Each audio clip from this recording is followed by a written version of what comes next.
Hello, Stephen Schaub here, leader of the Viva la Revolution 2.0 here on YouTube. And today, we're going to do a really fast test looking at CineStill BWXX in 120 using my 1935 Voightlander Inos II camera. I'll get more into that in a second. And photographing the beautiful yet very cold eve. It's cooled off a lot here in Vermont overnight.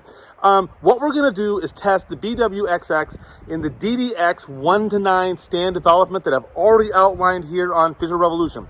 Now, many of you know I love the HC110 Dilution G as a stand development. I've posted lots of articles on it, but I find that with BWXX, I still prefer either D96, which is just a great developer film combination, or stand development 1:4 with DDX by Ilford. So let's take a look at it. The camera is super cool, 1935. You press a button, pops right open. And I've got mine sort of pimped out to where on the bottom, I've got a watt-meter rangefinder for scale.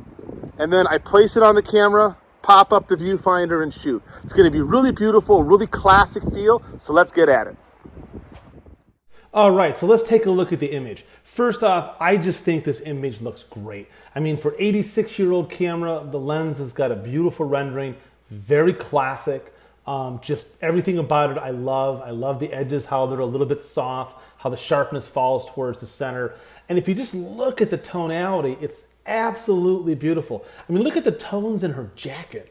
They just absolutely shimmer. It's got a wonderful mid-tone contrast, really deep blacks, and super controlled highlights. Now, is this the finest grained film I've ever seen? No, but it's a classic looking film. I mean, heck, 400TX by Kodak nowadays is a far cry from what Tri-X used to be. Nowadays, it's this ultra fine grained 400 speed film.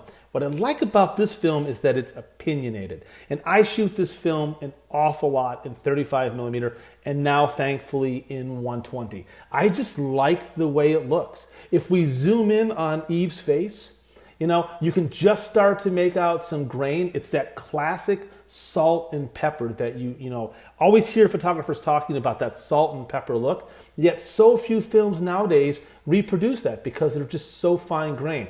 I happen to love it. I love the way it looks. I love the dimensional quality that salt and pepper gives. But this is what I really love in a negative. You know, a lot of times I'm looking for a film that really has that feeling of film, that doesn't start looking digital. And that is very possible nowadays with a lot of the really fine-grained films and really fine-grained film developers. This film, to me, just reeks classic. The tonality is huge. I mean, everything from shadow to highlights are perfectly rendered. The image you're looking at right now is at exposure index 400. Normally, this film is shot between 200 and 250.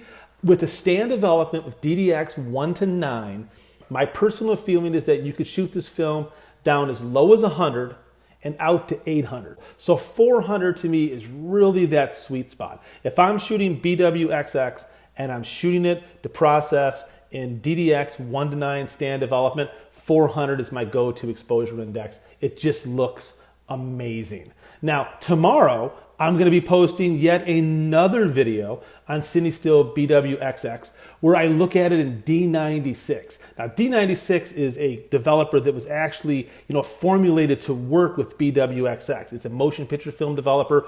I mix it from scratch sometimes. Sometimes I buy pre-mixed D96. It's not a hard chemical to mix, but what I want you to see is the different feeling. The BWXX in D96 has got even more of sort of this just really classic sort of mid-tone crunching contrast that's really glorious. But what I'm really interested in showcasing tomorrow is what happens if you push the film. That's something that I find this time of year when it's getting darker. In Vermont this time of year, it's dark at my house at like 4 o'clock in the afternoon. I need film that has a little bit more speed. And so I did a test where I was looking at BWXX in D96, and wait till you see how good the 1600 and the 3200 looks. Yet, for today, if I'm looking for where does DDX 1:9 stand development fit with the CineStill BWXX or XX, I'm going to say once again, 100 to 800, sweet spot is 400, and it looks just great.